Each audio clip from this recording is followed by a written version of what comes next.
डाल अपने दी। पाँव शुक्र पर करें जान पट्टी बच गई है बांधकर मेरी। गार्ड्स के साथ घर इस वक्त पहुंचा था। लाला रुख भी अम्मा देखकर जान ने परेशान जब हुई थी। अरबाज की टांग पर प्लास्टर अम्मा देखा जान तो कहेंगी रोते-रोते तुम आज के बाद बाहर नहीं रोने जाओगे। वो लगी और कहने लगा कहने मेरी लगी, ये टांग तुम्हें की क्या हड्डी हुआ? टूट चुकी है, अरबाज कहने लगा, दुश्मनों मैं की तो कोई चाल मोहताज थी, होकर शुक्र रह गया करें हूँ।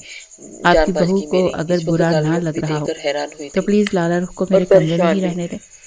अम्मा जान रात कहने भर मैं लगी, तुम आज मुलाजिमीन के को तो बाद बाहर आवाज़ें नहीं नहीं जाओगी? दूंगा वो कहने लगा, मेरी और टांग टूटी हुई टांग के हड्डी साथ आपकी टूट बहू चुकी को है, कोई तुम्हें तकलीफ भी मोहताज नहीं होकर पहुंचा रह गया सकता। हूँ।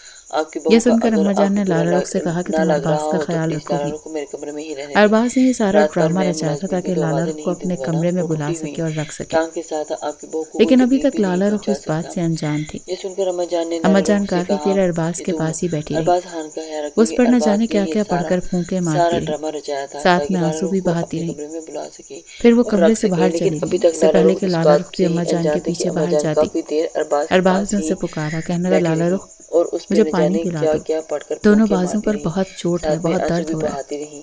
फिर लाला वो रुख कब्र उसके से बाहर पास चली आई, गई। साइड इससे टेबल पहले से कि जग वो से ग्लास में लाला रुख पानी डाला मेरी अम्मा जान के पीछे और बाहर से जाती, पानी अपने अरबाज हाथ ने से उसका पिलाया। पानी पीते हुए वो उसे लाला पुकारा रुख था। के वो कहने हाथ लगा, पकड़े लाला हुए रुख मुझे पानी पिला दो, ग्लास को दोनों अपने बाजू पे हाथ से चोट पकड़ है, चुका था। बहुत दर्द हो रहा है। गिलास पर रखे लाला लाला रुख रुख के उसके हाथ पास आई पर और अरबाज साइड का टेबल हाथ था से और लाला उसे रुख को जैसे जग करंट से सा लगा पानी था।